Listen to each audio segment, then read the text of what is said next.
Viewers, welcome to Politicos news express at prime time. నేను మీ రాణి నాయుడు. ఈ రోజు ఇప్పటి వరకు ఉన్న అప్డేట్స్ ఏంటో ఈ బులెటిన్ లో చూద్దాం.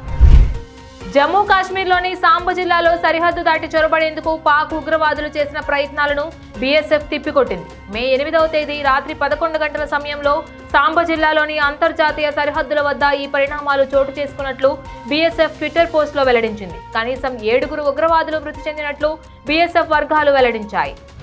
ఐపీఎల్ 2025 18వ సీజన్ నిరవధికంగా వాయిదా పడినట్లు సమాచారం. భారత్, పాకిస్తాన్ దేశాల మధ్య ఉద్రిక్త పరిస్థితుల నేపథ్యంలో బీసీసీఐ కీలక నిర్ణయం తీసుకుందని క్రికెట్ వర్గాలు వెల్లడించాయి. ఆటగాళ్ల భద్రతా విషయంలో రాజీ పడకూడదనే ఉద్దేశంతో వాయిదా వేసినట్లు బీసీసీఐ అధికారులు పేర్కొన్నారు. భారత్, పాకిస్తాన్ల మధ్య జరుగుతున్న సైనిక ఘర్షణపై చైనా స్పందించింది. చైనా విదేశాంగ మంత్రిత్వ శాఖ ప్రతినిధి లిన్ జియాన్ మాట్లాడుతూ భారత్, పాక్ మధ్య నెలకొన్న పరిణామాలు ఆందోళన కలిగిస్తున్నాయన్నారు. ఉగ్రవాదం ఏ రూపంలో ఉన్నా సరే చైనా వ్యతిరేకిస్తుందని తెలిపారు. ఉద్రిక్తతలను తగ్గించడానికి, నిర్మాణాత్మక పాత్ర పోషించడానికి తాము సిద్ధంగా ఉన్నట్లు తెలిపారు. యుద్ధ భయాల వేళ ర్యాన్సమ్ వేర్ సైబర్ దాడి జరగొచ్చని, అందుకే 2 నుంచి 3 రోజులు ఏటీఎంలు మూసివేస్తారని సోషల్ మీడియాలో వార్తలు వస్తున్నాయి. దీనిపై కేంద్ర ప్రభుత్వం స్పందించింది. అది ఫేక్ వార్త అని స్పష్టం చేసింది.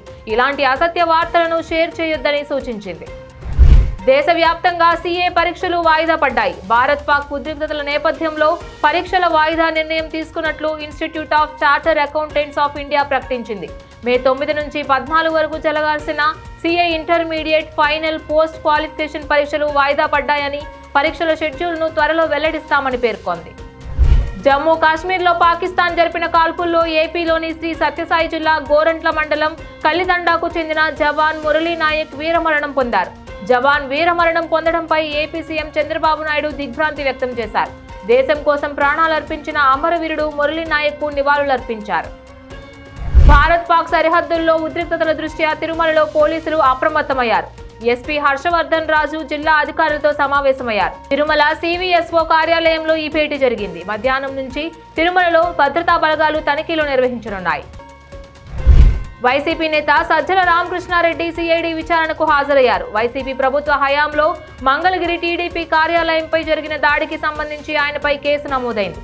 ఈ క్రమంలో గుంటూరు సిఐడి ప్రాంతీయ కార్యాలయంలో విచారణకు హాజరయ్యారు. సజ్జలతో పాటు దేవినేని అవినాష్ కూడా విచారణకు వచ్చారు. ప్రభుత్వం మారిన తరువాత తన భద్రతను భారీగా తగ్గించారని, తనకు ప్రాణహాని ఉందని ఆరోపిస్తూ వైసీపీ అధినేత జగన్మోహన్ రెడ్డి హైకోర్టును ఆశ్రయించారు.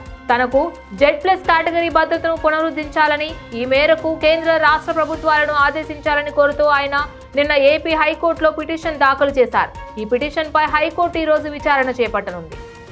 మిస్ వరల్డ్ 2024 విజేతగా నిలిచిన క్రిస్టినా పిస్కోవా హైదరాబాద్కు వచ్చారు. శంషాబాద్ ఎయిర్పోర్ట్కు చేరుకున్న క్రిస్టినాకు తెలంగాణ అధికారులు ఘన స్వాగతం పలికారు. కళాకారులు సంప్రదాయ రీతిలో ఆమెను స్వాగతించారు. ఇవి బులెటిన్ అప్డేట్స్. ఇక మరిన్ని అప్డేట్స్ కోసం keep watching Politicos media. Please subscribe to the channel and download the Politicos app from the links in the description.